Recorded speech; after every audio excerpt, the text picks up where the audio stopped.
You had a few hiatuses over the last 30 years. Was there ever a point where you were like, I'm just going to step away from wrestling. I'm going to focus on acting, focus on my band, and what I did in wrestling can kind of stay as it was? Yeah, absolutely. I mean, 2005 SummerSlam with John Cena, like I wasn't done, but I was mentally done and burned out, and I walked away. And my contract was up. There was no contract negotiations. I said to them, "Don't even give me a figure," because I felt they were going to give me a downgrade in pay just from the way that my career was at the time. I knew it was time to get away. So that's what I left the business for 2.5 years, Chris. I think people forget that.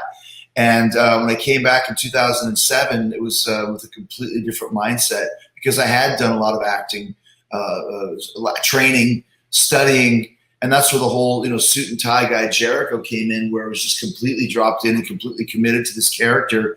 And that's kind of one of the last guys that was getting in fights on the streets with fans because people were so invested and just hated this character. And that's directly because of my work with the Groundlings and studying acting with Kirk Baltz in LA. And Kirk Baltz is most famously known as Marvin Nash from Reservoir Dogs, who gets his ear cut off. Yeah. So I had really studied and learned. And so when I came back to wrestling, that's when I really became the Chris Jericho that and love or hate today. Because that's when I think I finally reached my full potential in the ring as a worker, as a character. And dude, that was 18 years in. So it goes to show you really don't know until you get it. That's how long it took me to get it. And ever since then, I've been top level.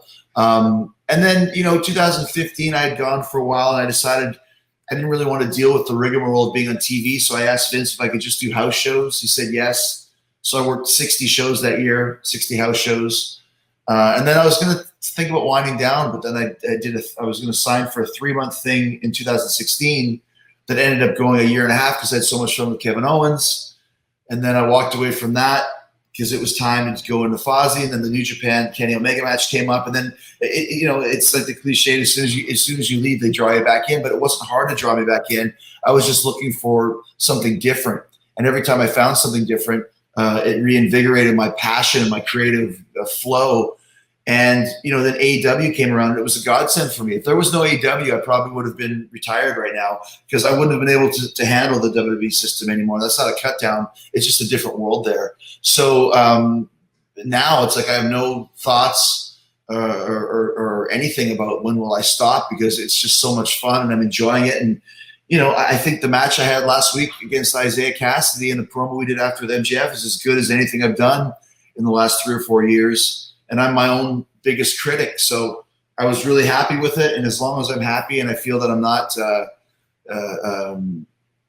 not kind of living down my legacy rather than adding to it, I'll continue to be here. Hey, it's Chris, and thank you so much for checking out this video on my brand new YouTube channel, CVV Clips. As the name suggests, it's a place where I'm going to post clips from some of my favorite interviews. If you haven't subscribed yet, make sure to hit subscribe and also check out these videos right here.